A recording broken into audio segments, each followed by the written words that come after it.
মিথ্যা এক্ষেত্রে চিত্রচিৎ প্রসিকিউটর ট্রাইব্যুনালকে জানিয়েছে যে এটি সত্য কি মিথ্যা এটি নিরূপণের সময় চার্জ হিয়ারিং নয়।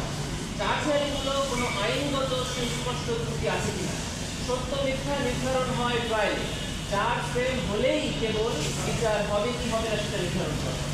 অতএব উনি যে অভিযোগ এনেছেন, উনি যে কথা বলেছেন যে অসত্য সেটা নির্ধারণ হবে এই চার্জ ফ্রেম হয়, তারপরে বিচারিত। সেজন্য ওনার এই সাবমিশন গ্রহণযোগ্য নয়। এটি আমাদের আরেকটা ছিল হচ্ছে ওয়াইড স্প্রেড এবং সিস্টেমেটিক এই বিষয়টা নিয়ে তুলেছে।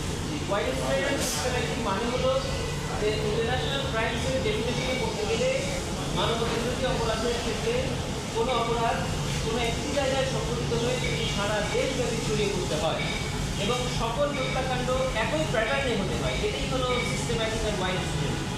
এই ঘটনাটি ঘটে নাই মর্মে উনি বলেছেন।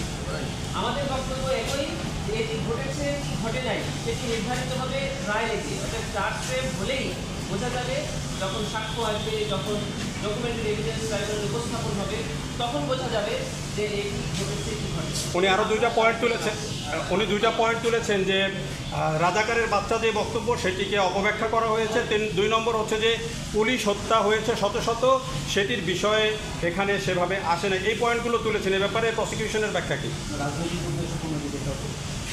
আমাদের ব্যাখ্যা এটাই একই, সেটা হলো এটি সব কিছু নির্ধারণ হবে বিচারে এসে। এখনো বিচার আনুষ্ঠানিকভাবে শুরু হয়নি, বিচার শুরু হবে চার্জ গঠনের মধ্যে।